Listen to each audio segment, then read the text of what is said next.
Tuhan, padamu ku percaya, ku angkat tangan, ku berserah, ku menaruh imanku kepadamu. Kau Bapa yang selalu pelihara. Shalom Bapak Ibu saudara dikasih oleh Tuhan. Kita bersyukur bahwa minggu-minggu ini kita sudah bisa melakukan proses ibadah hybrid, yaitu ada yang tatap muka dan ada yang tetap bisa menikmati via online atau streaming. Ya, saya percaya bahwa kasih karunia Tuhan itu luar biasa atas kehidupan kita. Pandemi COVID genap 2 tahun ada di Bali, ya, dimulai dari tahun 2020 bulan Maret dan sekarang tahun 2022 di bulan Maret. 2 tahun kita bisa melalui ya proses yang ada. Saya percaya itu semua karena anugerah dan kasih setia Tuhan atas kehidupan kita. Oleh sebab itu Bapak Ibu saudara dikasih oleh Tuhan, kita mau tetap bersemangat dan kita mau tetap lebih lagi mengasihi Allah kita. Nah, Bapak Ibu saudara dikasih oleh Tuhan, 2 minggu yang lalu saya sudah membagikan tentang proses bagaimana cara kita untuk bisa hidup dan mengekspresikan budaya kerajaan Allah di dalam keberadaan kita. Kita tahu bahwa kerajaan Allah atau kerajaan surga itu adalah pemerintahan Allah yang terus-menerus di dalam kehidupan kita atau di tengah-tengah komunitas kita, ya. Dan kunci ya untuk kita bisa hidup dan menghadirkan kerajaan Allah di dalam seluruh kehidupan kita atau dimanapun kita berada adalah hidup dalam pemerintahan Allah terus menerus. Istilahnya itu full time, 24 hours, ya. Jadi tidak ada istilah saya hanya hidup di dalam pemerintahan Allah ketika saya ada di dalam ibadah ya seminggu sekali 2 jam, atau ketika saya lagi saat teduh, atau ketika hanya setahun sekali mengikuti ibadah Natal atau apa ya. Tetapi yang namanya hidup di dalam pemerintahan Allah ya itu harus terus menerus ya 24 jam di dalam seluruh kehidupan kita. Baru dengan demikian dimanapun kita berada ya kita akan melakukan apa yang menjadi visi misi dari Abba Love Ministry, yaitu menghadirkan kerajaan Allah di dalam setiap bidang kehidupan kita. Dimanapun kita berada, apapun yang kita lakukan, apapun yang kita kerjakan, semuanya akan mengekspresikan budaya kerajaan Allah yang kita hidupi.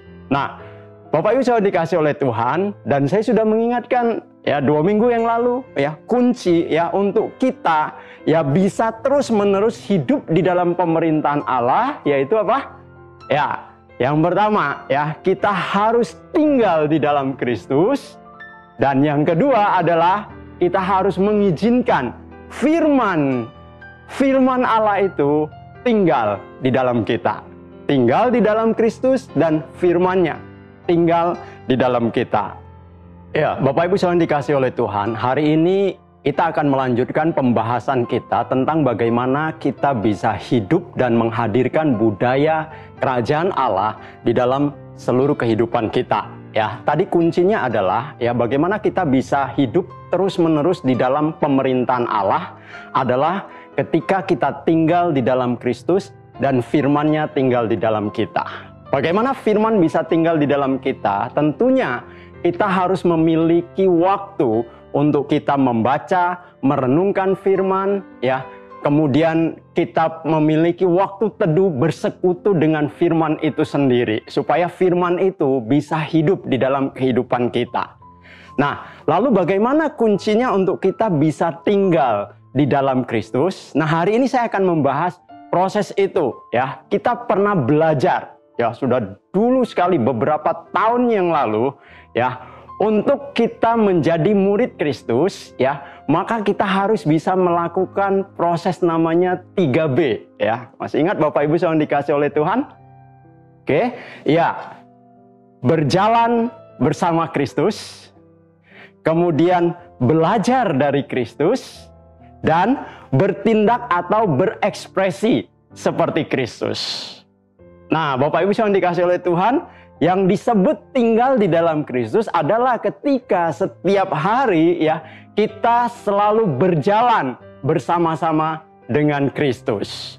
Jalan serta Yesus, jalan serta Dia setiap hari ya, setiap hari, oke? Bukan cuman kalau kepingin, bukan cuman kalau disuruh, bukan cuman kalau seminggu sekali, sebulan sekali, atau setahun sekali. Ya, tapi jalan serta Yesus setiap hari ya. Ketika kita berjalan bersama-sama dengan Kristus, di saat itulah kita belajar dari Kristus ya. Belajar apanya? Ya belajar tentang kerajaan Allah. Ingat ya, ketika Yesus selesai dicobai ya, dan mulai saat itu ya dia mulai mengkhotbahkan, mulai menceritakan, memberitakan tentang bertobatlah dan tentang kerajaan Allah sampai saat dia disalibkan.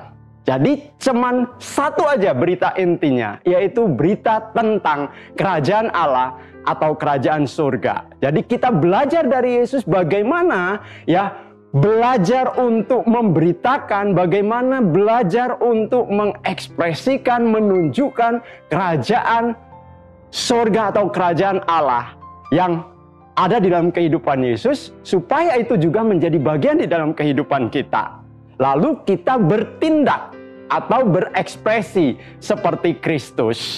Nah, Bapak Ibu Saudara dikasih oleh Tuhan, itulah yang dikatakan tinggal di dalam Kristus. Bahasa sederhananya yang sering kali kita ucapkan atau kita perkatakan, yaitu selalu connect dengan Sang Kepala.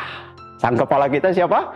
Ya, Kristus. Berarti kita selalu connect, jangan sampai terputus dengan Sang Kepala.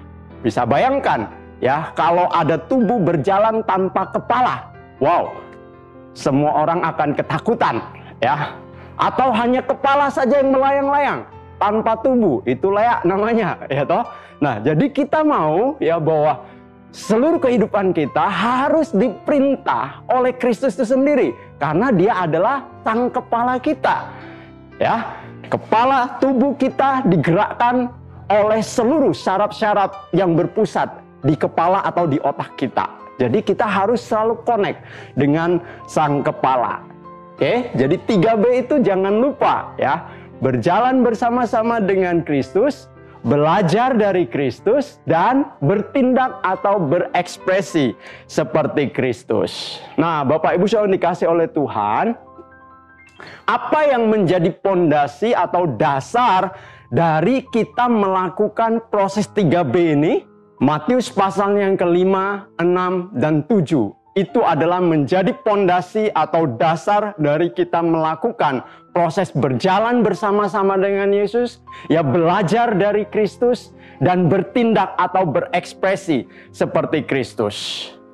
Kalau kita baca ya kitab Matius pasal yang ke-5, hari ini saya akan fokus kepada Matius pasalnya yang ke-5. Kita baca kitab Matius 5 ayat 1 sampai dengan ayat yang ke-12 ya, tentang ucapan bahagia. Ya, Bapak Ibu Saudara dikasih oleh Tuhan, ucapan bahagia itu merupakan panggilan. Ya, panggilan untuk orang-orang masuk ke dalam kerajaan Allah. Matius 5, 1 dan 12 dikatakan berbahagialah orang yang demikian ya, berbahagialah bla bla bla, berbahagialah bla bla bla ya. Itu semua berbicara tentang ya panggilan untuk orang-orang masuk ke dalam kerajaan Allah. Ya, nanti lain waktu kita akan bahas khusus Matius pasal 5 ayat 1 sampai dengan yang ke-12. Hari ini saya tidak bahas tentang ucapan bahagia, karena saya akan membahas tentang kaitannya bagaimana kita bisa menghadirkan budaya atau hidup di dalam budaya kerajaan Allah. Ya, maka kita harus mulai dari Matius pasal yang ke-5 ayat 13 dan seterusnya ke bawah ya sampai ayat 48. Nah, Bapak Ibu Saudara dikasih oleh Tuhan ya. Matius 5 ayat yang ke-13 sampai 16 itu berbicara tentang garam dan terang dunia. Jadi Bapak Ibu yang dikasih oleh Tuhan, ya, setiap orang yang ada di dalam kerajaan Allah, ya. Kita sudah ada dalam kerajaan Allah? Oke, yakin ya semua ada di dalam kerajaan Allah? Nah, kalau kita ada di dalam kerajaan Allah, ya, kita dipanggil untuk apa? Ya, untuk mengekspresikan, ya, mengekspresikan apa? Mengekspresikan garam dan terang yang ada di dalam kehidupan kita. Oke, dikatakan apa? Matius 5 ayat yang ke-13, kamu adalah garam dunia. Yang ke-13, kamu adalah garam dunia. Kita tidak lagi susah-susah atau berusaha untuk menjadi garam. Begitu kita masuk di dalam kerajaan Allah atau kerajaan surga, firman Allah katakan kamu adalah garam dunia. Ya. Ayat yang ke-14, kamu adalah terang dunia. Jadi bukan lagi waktunya untuk kita berusaha menjadi garam, bukan lagi waktunya kita berusaha untuk menjadi terang. Karena begitu kita ada dalam kerajaan Allah, kita adalah garam, kita adalah terang dunia. Nah, sekarang adalah bagaimana kita mengekspresikan garam yang ada dalam hidup kita dan terang yang ada dalam kehidupan kita. Oleh sebab itu setiap orang yang dipanggil, ya, yang sudah masuk ke dalam kerajaan Allah, mereka dipanggil untuk bisa mengekspresikan. Mengekspresikan apa? Garam dan terang yang ada di dalam hidup mereka.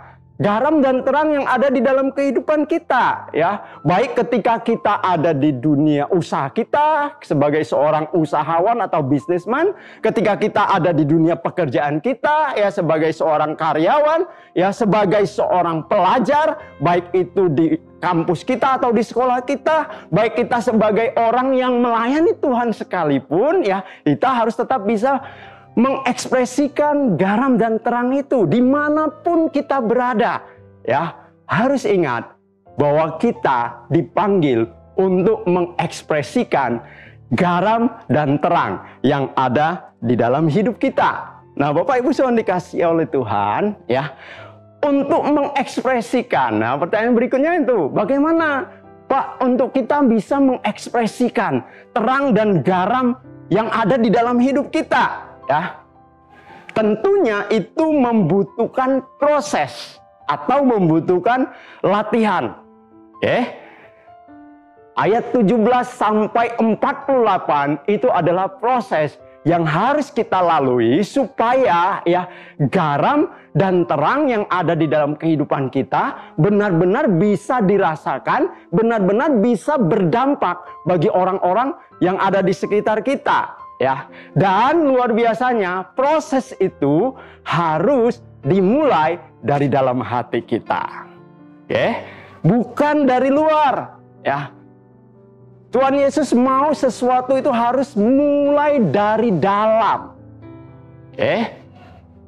Kenapa? Kalau yang dari dalam itu biasanya, ya, akan kuat, ya, akan bertahan dan tidak mudah tergoncangkan. Kalau yang dari luar itu sangat mudah menipu dan sangat mudah, ya, untuk runtuh dan digoncangkan.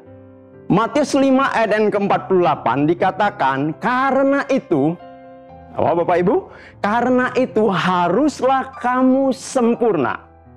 Sama seperti Bapamu yang di surga adalah sempurna. Wah, apakah mungkin kita bisa sempurna sama seperti Bapa kita di surga? Ya, kalau Bapa itu Allah, wajar dia bisa sempurna. Kalau kita, Allah bukan Allah, ya toh? Bagaimana mungkin Pak Doni kita bisa sempurna?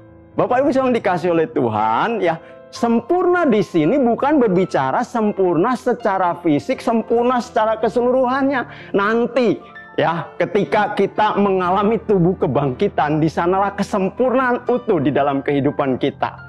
Ya, tetapi di sini katakan sempurna itu adalah sempurna di dalam hati kita.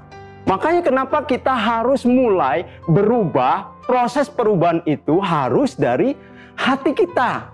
Ya, Supaya apa? Supaya hati kita sempurna sama seperti Bapa kita yang ada di surga. Ya, apakah mungkin? Saya katakan, iya pasti mungkin.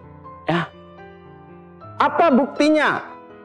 Matius 5 ayat yang ke-45, firman Tuhan berkata, karena dengan demikianlah kamu menjadi anak-anak Bapamu yang di surga, yang menerbitkan matahari bagi orang yang jahat dan yang baik, dan menurunkan hujan bagi orang benar dan orang yang tidak benar. Hati Bapa kita itu adalah hati yang penuh kasih. Kasihnya itu adalah kasih agape, kasih yang tanpa syarat. Buktinya apa? Ya, dia menerbitkan matahari bagi orang benar dan orang yang tidak benar. Ya, enggak. Kalau yang benar, ya, daerah saya tinggal ya di Jalan Bedugul, Gang 5 nomor 10, ya. Nah, itu banyak orang Kristennya karena kita tinggal di sana satu kompleks, itu anak-anak Tuhan semua. Oh, di sana banyak orang benar. Ya. Jadi karena banyak orang benar tinggal di sana, mataharinya full. Lalu di gang yang lain, ya, Gang 36, wah itu orang-orang jahat semua. Mataharinya dapatnya setengah saja, ya. Enggak kan? Tetap full. Mereka dapat matahari yang full. Jemuran kalau kering ya semuanya kering karena mataharinya sama. Ya, kalau dapat hujan sama, ya. Air hujan warnanya apa? Tidak berwarna, bening, bukan warna putih. Ya, putih itu susu. Ya, bening. Oh, karena baik, ya, orang benar, air hujannya bening. Kalau yang jahat, air hujannya warnanya keruh, kecoklat-coklatan. Enggak, saudara.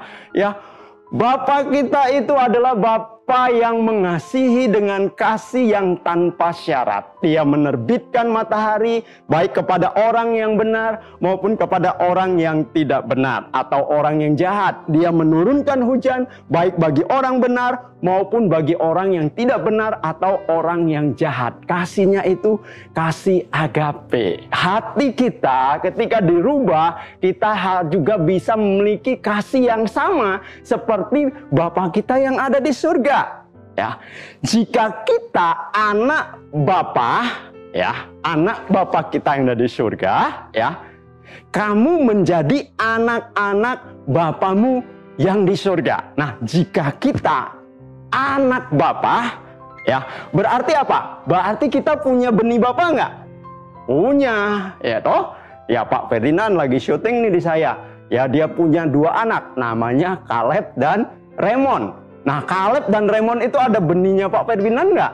Ada pasti. Nggak mungkin benih dari tetangga. Wah, bisa geger itu keluarganya, ya toh? Nah, ada benihnya Pak Ferdinand, ya. Jadi sedikit banyak, paling tidak bentuk fisik, bentuk wajah atau bentuk tubuh atau pemikiran apa itu akan dipengaruhi, ya, oleh benih yang ada di dalam kehidupan Pak Ferdinand. Nah, kalau kita anak Bapa kita yang di surga, berarti benih Bapa di surga ada dalam kita? Ada, ya kan? Tetapi, ya, bentuknya masih benih. Oke? Nah, jadi kalau Bapa kita bisa mengasihi dengan kasih agape, kita bisa nggak mengasihi dengan kasih agape? Bisa, ya. Tapi saya katakan tadi, bentuknya itu masih benih. Benih harus diproses. Ya, benih harus dibentuk, harus dilatih.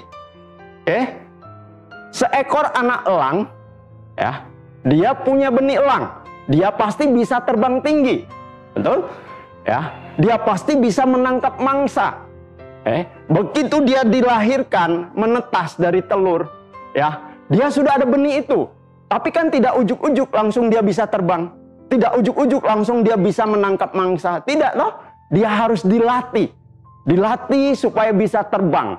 Terbang lebih tinggi, lebih cepat. Dan dilatih bagaimana dia mencengkram atau menangkap mangsanya. Ya. Dia tidak usah bersusah payah sampai gimana. Hanya ikutin prosesnya saja. Maka benih itu akan tumbuh. Dan dia akan menjadi seekor elang yang sejati, elang yang dewasa, yang bisa terbang tinggi dan bisa menangkap mangsa. Ya, pohon durian, ya, pasti dia memiliki benih durian. Nah, Tapi dia kan tidak ujuk-ujuk ya. Kalau dia benih durian, ya ujuk-ujuk langsung tumbuh buah durian. Tidak. Dia harus diproses dulu. Prosesnya apa? Dia harus ditanam dulu, dia harus dirawat, dia harus dipupuk, lalu dia bertumbuh besar. Ya mungkin harus dipotong ranting-rantingnya, ya mungkin harus dirawat dengan cara-cara tertentu sehingga dia bisa berbuah banyak. Nah Bapak Ibu yang dikasihi oleh Tuhan, kita ini sudah punya benih Bapa kita yang ada di surga. Berarti hati kita ini ya sebenarnya pasti bisa sempurna seperti Bapa yang ada di surga. Ya. Tetapi masalahnya kita harus melalui proses-proses yang ada. Kita harus mengikuti ya latihan-latihan kehidupan kita. Kita harus menjalani ya sekolah-sekolah kehidupan kita. Supaya apa? Supaya hati kita ini semakin hari semakin dimurnikan, semakin hari semakin serupa. Ya, ingat, kekristenan bukan berbicara hanya soal agama, tetapi kekristenan berbicara soal kehidupan. Dan tujuan dari kehidupan kekristenan itu adalah keserupaan dengan Kristus. Bukan cuman sekedar berbicara masuk surga. Ya, itu hanya bonusnya. Ya. Tetapi bagaimana keseharian kita, kehidupan kita harus semakin hari semakin serupa dengan Kristus. Nah, Bapak Ibu yang dikasihi oleh Tuhan, proses perubahan hati, proses untuk kita hati kita dibentuk supaya bisa sempurna seperti hatinya Bapa yang ada di surga. Nah, itu yang disebut proses perubahan hati. Ya, oke. Matius 5 ayat yang ke-20. Maka aku berkata kepadamu, jika hidup keagamaanmu tidak lebih benar daripada hidup keagamaan ahli-ahli Taurat dan orang-orang Farisi, sesungguhnya kamu tidak akan masuk ke dalam kerajaan surga. Wow. Ya. Kalau kita lihat, kita baca, kita mendengar bagaimana kehidupan ahli-ahli Taurat dan orang-orang Farisi. Mereka adalah orang-orang yang taat ya di dalam menjalankan tata ibadah mereka. Mereka adalah orang yang berpegang kepada hukum Taurat yang mereka percayai ya. Secara kehidupan agamawi mereka ya, mungkin orang sulit untuk menemukan celah atau cacatnya. Tetapi Tuhan Yesus berkata, jika hidup keagamaanmu ya tidak lebih benar dari hidup keagamaan ahli-ahli Taurat dan orang-orang Farisi, sesungguhnya kamu tidak akan masuk ke dalam kerajaan surga. Maksudnya apa? Ya, mereka sudah demikian luar biasa menjalankan ya kehidupan keagamawian mereka. Lalu bagaimana supaya kita bisa lebih baik lagi dari mereka? Nah, di sini berbicara tentang ya standar kebenaran di dalam kerajaan Allah. Jadi, ya kalau kita hidup di dalam kerajaan Allah atau kerajaan surga, maka standar kebenaran kita harus lebih tinggi dari standar kebenaran ahli-ahli Taurat dan orang-orang Farisi. Ya, standar kebenaran kita bukan kehidupan agamawi kita. Saya berkata, kita ingin menjadi orang yang rohani atau mau menjadi orang yang agamawi. Ya, seringkali kita terjebak bahwa kita menjadi orang-orang yang agamawi daripada orang-orang yang rohani. Kita mau jadi orang yang spiritual, bukan menjadi orang yang religi. Karena religi belum tentu spiritual. Tetapi kalau dia spiritual, ya dia pasti religi. Oke? Nah, jadi standar kebenaran ya kalau kita hidup di dalam kerajaan Allah, itu harus lebih tinggi dari standar kebenaran ahli-ahli Taurat dan orang-orang Farisi. Lihat, kalau ahli-ahli Taurat dan orang-orang Farisi, standar kebenarannya itu hanya di luar. Ya, di luar apa? Ya, yang penting dilihat oleh orang, mereka melakukan ini, ya. Kalau berdoa, mereka berdoa dilihat oleh semua orang, ya. Kalau lagi berpuasa, mereka sedang menunjukkan mereka berpuasa. Ya, kalau kasih persembahan, mereka menunjukkan kepada orang-orang bahwa mereka memberi persembahan yang banyak. Pokoknya secara tata ibadah atau apapun yang mereka lakukan, itu standar kebenarannya itu hanya di luar, dilihat oleh orang-orang. Ya. Tetapi standar kebenaran di dalam kerajaan Allah itu dimulai dari dalam, dari hati kita. Ya. Bukan masalah dilihat orang atau tidak, tetapi kalau itu dari dalam terjadi perubahan di dalam hati kita, ya pasti akan terekspresikan keluar. Kalau ahli-ahli Taurat, mereka itu lebih konsen kelihatan kudus daripada benar-benar kudus. Mereka lebih konsen kelihatan rohani daripada benar-benar rohani. Bapak Ibu saudara dikasih oleh Tuhan, apakah ada di antara kita sekarang ini, ya kita lebih senang orang melihat kita kudus daripada kita benar-benar kudus? Atau kita kelihatan rohani, orang-orang bisa menilai kita, wow dia demikian rohani, ya, wow ya dia demikian mengasihi Tuhan, kelihatannya saja, daripada benar-benar rohani. Ya, kalau benar-benar rohani itu pasti bermula dari dalam, bukan dari luar. Bagi orang-orang Farisi, ya, yang penting mereka tidak melakukan hal-hal yang bertentangan dengan hukum Taurat. Yang penting mereka tidak melakukan tindakan membunuh, tidak melakukan tindakan perzinahan, tidak melakukan tindakan mencuri, ya, dan hal-hal yang lain yang bisa dilihat, ya, oleh manusia. Bagi mereka itu sudah cukup kelihatan rohani, kelihatan kudus, kelihatan alim, ya kelihatannya ya demikian mengasihi Tuhan, hanya kelihatannya, bukan sebenarnya. Ya, kenapa? Ya, Tuhan menguji hati kita. Dia melihat apa yang terdalam di dalam hati kita, bukan apa yang kita lakukan. Sementara kerajaan Allah sangat berbeda, ya. Perubahannya itu dari dalam. Jadi Bapak Ibu Saudara yang kasih oleh Tuhan, ya kalau kita mau menghidupi atau menghadirkan ya kerajaan Allah, budaya kerajaan Allah, ya di dalam kehidupan kita, maka kita harus mengalami perubahan itu dari dalam. Orang katakan kita tidak menjadi orang-orang yang munafik, ya. Muka Nabi pikiran kotor, ya. Bukan, kelihatannya suci, ya padahal ngeres. Ya, kelihatannya demikian rohani, padahal sangat duniawi, ya. Karena standarnya itu di dalam hati. Bapak Ibu saudara dikasih oleh Tuhan, kerajaan Allah menghendaki kita untuk berubah dari dalam. Kalau ahli-ahli Taurat, orang-orang Farisi berkata, jangan membunuh, ya. Tetapi standarnya kerajaan Allah apa?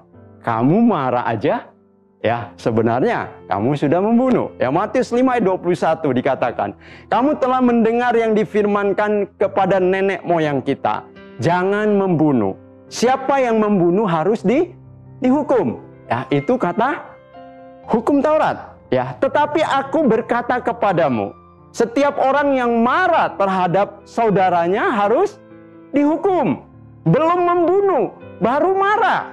Ya, siapa yang berkata kepada saudaranya kafir, harus dihadapkan ke mahkamah agama. Dan siapa yang berkata jahil, harus diserahkan ke dalam neraka yang menyala-nyala. Wow, ya standarnya lebih tinggi, standar kerajaan Allah.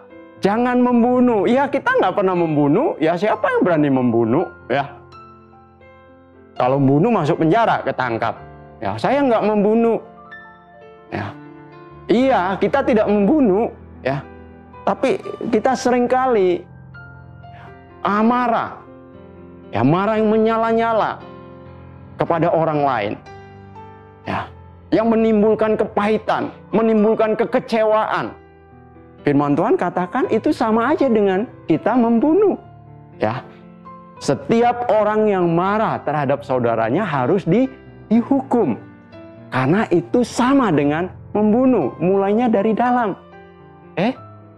Seseorang tidak mungkin membunuh orang lain kalau tidak dimulai dari rasa kemarahan yang timbul di dalam hatinya. Ahli Taurat dan orang Farisi berkata, yang penting saya tidak berzina. Ya. Tapi apa kata firman Allah atau kata standar kerajaan Allah? Matius 5 ayat 27. Kamu telah mendengar firman, jangan berzina. Ya. Ayat 28. Tetapi aku berkata kepadamu, setiap orang yang memandang perempuan serta menginginkannya, sudah berzina dengan dia di dalam hatinya.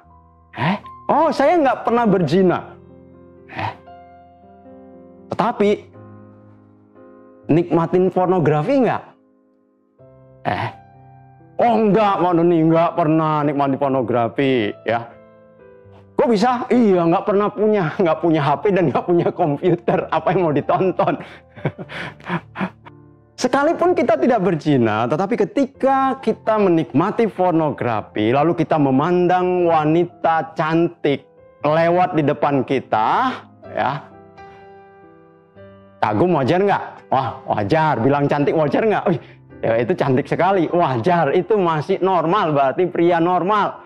Ya, kalau nggak normal lihat wanita cantik, dia tidak tertarik sama sekali. Nah, itu curiga. Lihat pria ganteng baru dia tertarik. Nah, itu namanya homo. Ya. Tetapi kalau merenungkannya siang dan malam, ketika melihat wanita cantik lalu pakaiannya seksi, ya toh, lalu memandangnya dan merenungkannya siang dan malam, ya, lalu membayangkannya. Nah, itu sama aja dengan berzina. Sekalipun kamu tidak tidur dengan dia secara fisik, tetapi kamu membayangkan, ya, tidur dengan dia, membayangkan sesuatu yang najis tentang wanita itu. Firman Allah katakan, itu sama dengan berzina. Ya. Orang lain lihat enggak? Enggak. Tapi Tuhan lihat enggak? Iya, Tuhan lihat hatimu. Hanya standarnya Tuhan Yesus itu dimulai dari dalam hati. Ya, Tuhan tidak hanya melihat apa yang kelihatan, tapi Tuhan lebih konsen kepada apa yang ada dalam hatimu. Ya, yang berikutnya, kalau ahli Taurat dan orang-orang Farisi mengajarkan jangan bersumpah palsu, ya. Tetapi apa standar kerajaan Allah?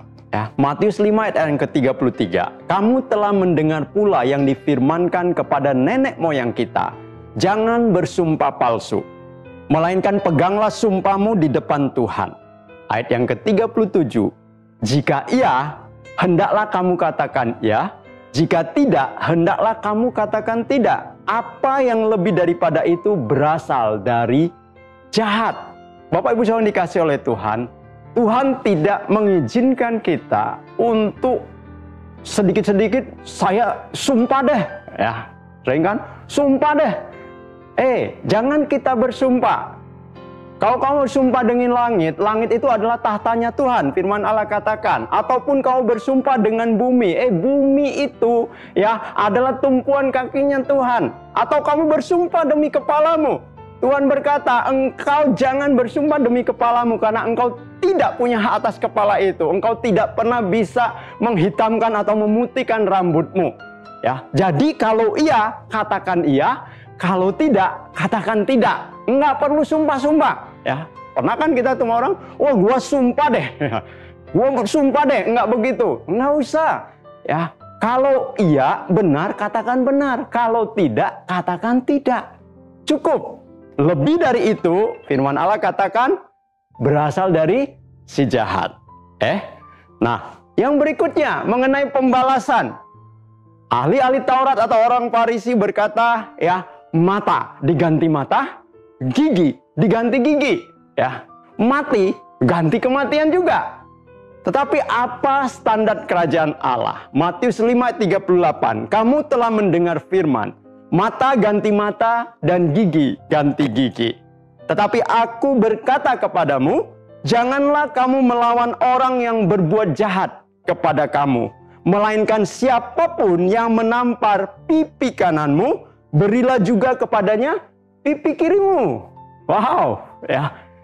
Ditampar pipi kanan, lepok, kasih pipi kirimu. Oh, Pak, saya tampar pipi kanan, saya kasih pipi kiri. Saya ditampar lagi, ya terpaksa saya tonjok dia. Lah kenapa? Karena saya tidak punya pipi lagi. Kan udah kiri kanan dikasih. Berikutnya tangan kanan. Alasan. Artinya apa, saudara? Kalau ahli-ahli Taurat, orang-orang Farisi, ya, mereka mengajarkan, percaya dengan namanya pembalasan, ya, tetapi standar kerajaan Allah mengajarkan kita untuk kita mengampuni. Yang terakhir dikatakan, orang-orang Farisi atau ahli Taurat itu kasih mereka itu adalah kasih yang bersyarat. Tetapi apa kata standar kerajaan Allah? Matius 5 ayat 43. Kamu telah mendengar firman, kasihilah sesamamu manusia dan bencilah musuhmu. Ya. Tetapi aku berkata kepadamu, kasihilah musuhmu dan berdoalah bagi mereka yang menganiaya kamu. Kasih mereka bersyarat, tetapi kasih kita adalah kasih kerajaan Allah, kasih agape, kasih yang tanpa syarat, bahkan melakukan hal kebalikan dari apa yang orang-orang lakukan kepada kita. Bapak Ibu Saudara dikasih oleh Tuhan, inilah standar kerajaan Allah yang harus kita hidupi di dalam kehidupan kita. Jika kita mau menghadirkan, ya, budaya kerajaan Allah, kita mau menghidupi budaya kerajaan Allah. Ini budaya kerajaan Allah. Ya. Inilah gaya hidup kerajaan Allah. Kalau kita adalah warga kerajaan Allah, seharusnya gaya kehidupan ini itu harus menjadi bagian di dalam seluruh kehidupan kita. Oh, tapi kan saya masih manusia, masih terdiri tubuh, daging dan darah, ya, masih bisa emosi, ya, masih bisa marah, betul, ya. Siapa yang bilang kamu malaikat? Siapa yang bilang kita malaikat? Kita masih manusia. Oleh sebab itu, ya, kenapa kita harus selalu tinggal di dalam Kristus? Kesadaran akan Allah itulah yang akan menolong kita. Ingat, namanya juga lagi dalam proses, ya. Kita butuh, ya, sesuatu yang lain yang bisa menolong kita, yang sudah melewati proses itu. Siapa? Yaitu Kristus. Kristus sudah melalui proses itu dan Dia menang. Makanya kita harus hidup di dalam Dia, ya, supaya kita memiliki kekuatan, ya, kita memiliki kasih karunia, ditolong oleh Dia supaya bisa melakukan hal yang sama seperti apa yang sudah Dia lakukan ketika Dia ada di dunia ini, ya. Jadi Bapak Ibu Saudara dikasih oleh Tuhan, ya, secara manusia kita ini, ya, rasanya itu mustahil untuk bisa dilakukan. Tetapi saya mau katakan bahwa kita ini adalah manusia-manusia Kristus. Ingat, benih Bapa itu ada di dalam kita. Kalau benih itu ada, berarti kita memiliki kemampuan untuk kita bisa menghidupinya dan melakukannya. Hanya bagian kita adalah kita harus setia dengan proses, kita harus setia, ya, belajar dari Kristus, setia di dalam 3B tadi, ya. Apa? Berjalan bersama Kristus, belajar dari Kristus, baru kita bisa bertindak atau berekspresi seperti Kristus. Inilah yang katakan kita harus tinggal di dalam Kristus. Jadi saya mempercayai Bapak Ibu Saudara dikasih oleh Tuhan, kalau Kristus ada bersama dengan kita, ya, siapakah yang akan menjadi lawan kita?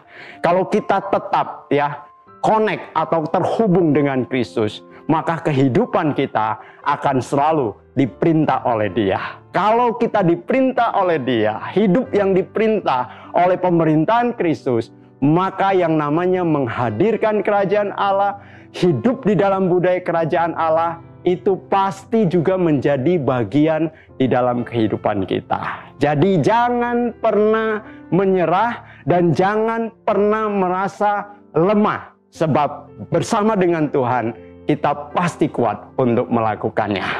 Tuhan Yesus memberkati kita semua.